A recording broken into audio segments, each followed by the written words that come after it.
Kenapa Trump memutuskan untuk menyerang Iran dan tidak hanya sendirian tapi juga membangun kekuatan yang serius, sungguh-sungguh bersama Israel.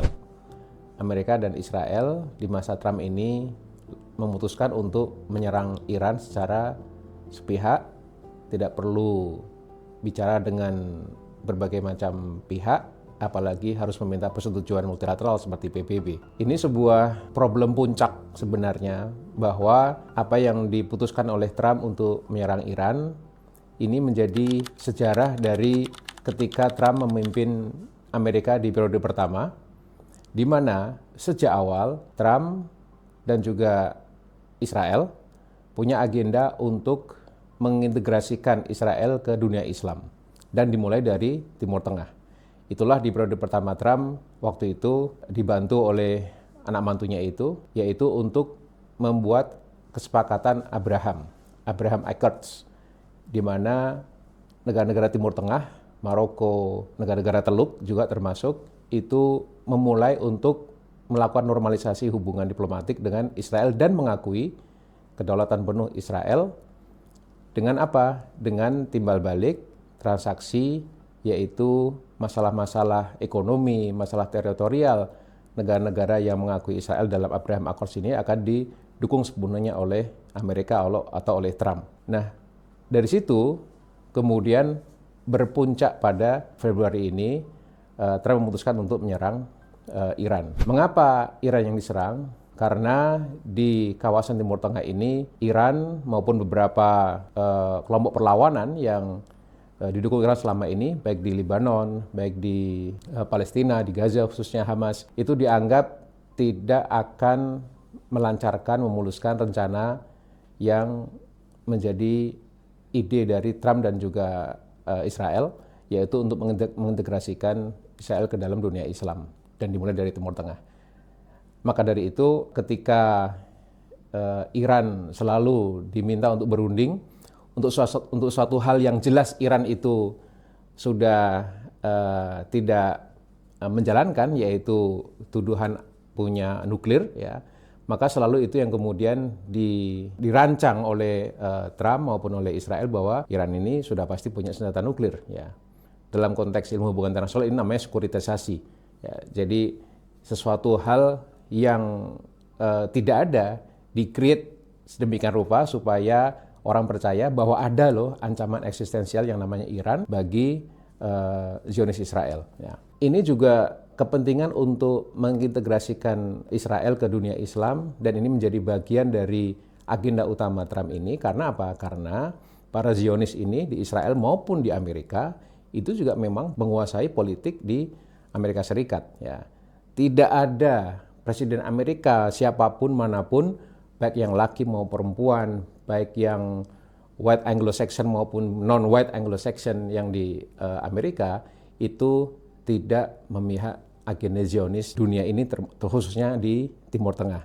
Maka dari itu siapapun presidennya itu pasti akan mendukung yang menjadi agenda Zionis Israel di Timur Tengah maupun di berbagai macam belahan dunia. Ini yang kemudian menemukan momentum, ya. Selama ini mungkin Presiden Amerika tidak terlalu ingin membuat keputusan yang vulgar, yaitu dengan perang, tapi di zaman Trump ini yang kedua ini menemukan orang yang tepat, ya, bahwa agen Zionis dari Amerika yang namanya Trump ini itu ditemukan sebagai orang yang tepat untuk menyerang Iran atas ajakan sepenuhnya oleh Israel dan juga sayangnya didukung oleh negara-negara Arab. Nah, apa yang bisa dilakukan oleh Iran? Yang dilakukan oleh Iran maka tentu adalah survival. Kalau secara teknologi militer, secara peralatan, secara perlengkapan, secara kekuatan, jelas tidak sebanding, ya. Korban di Iran sudah jelas ribuan, dan di Israel maupun di negara-negara lain juga tidak sebanding.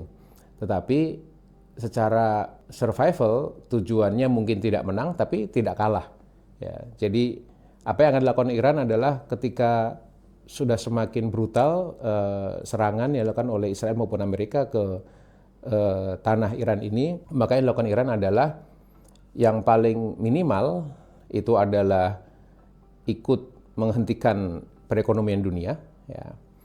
Dan yang lain lagi adalah bagaimana menghentikan suplai air yang selama ini dikonsumsi oleh negara-negara Teluk atau negara-negara Arab ini. Ya.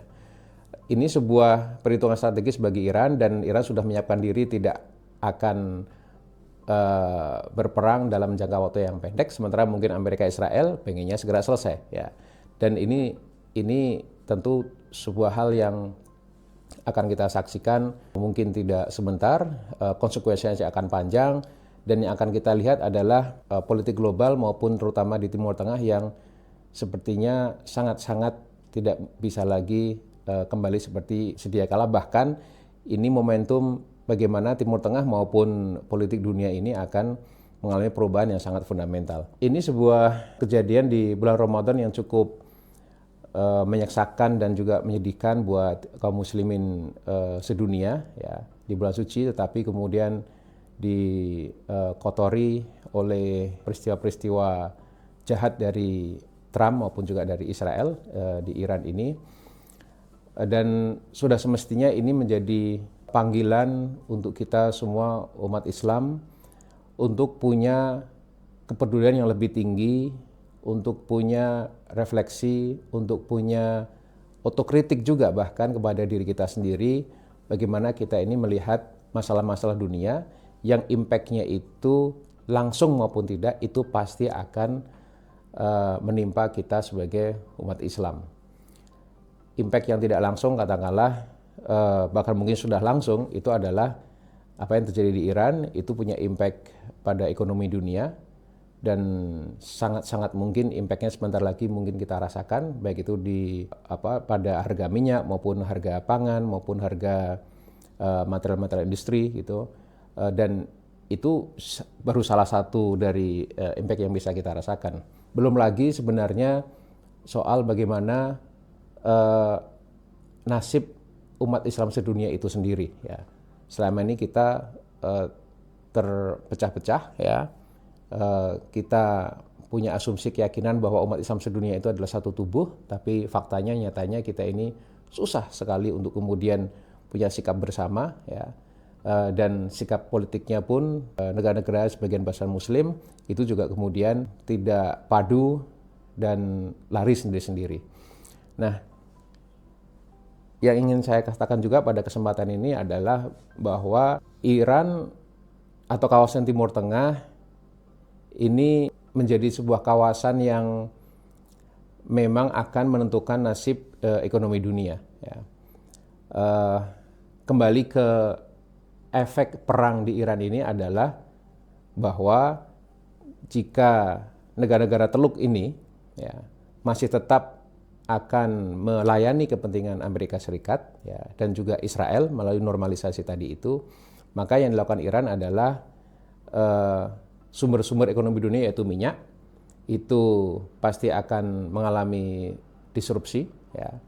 Dan ketika mengalami disrupsi, maka petrodolar yang selama ini dihasilkan oleh negara-negara Teluk ini yang kemudian diinvestasikan di London, di New York, itu pun juga akan membuat ekonomi dunia itu akan terhenti atau minimal terganggu secara serius. Sehingga apa yang terjadi di Iran sekarang ini mungkin secara militer tadi tidak sebanding, tetapi impact-nya bisa sangat luas, bisa sangat signifikan, dan sekali lagi itu mestinya menjadi perhatian kita semua sebagai umat Islam untuk punya kesungguhan yang serius bahwa waktunya makin tinggi untuk umat Islam sedunia ini, termasuk juga di Indonesia ini, untuk punya kepedulian yang lebih dari sekedar memikirkan diri sendiri. Ya.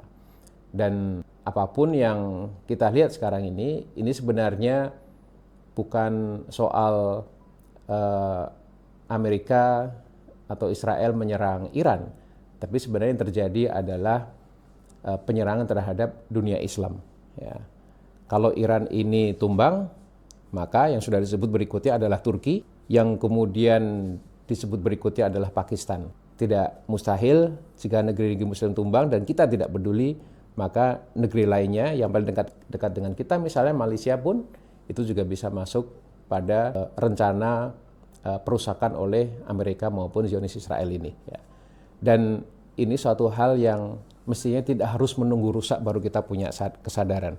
Yang harus kita lakukan adalah kita perlu melihat gambaran besarnya, dan itu yang membuat kita bisa membuat keputusan yang strategis dan lebih penting daripada hanya sekedar menjadi penonton dan menunggu kerusakan yang lebih besar lagi. Terima kasih.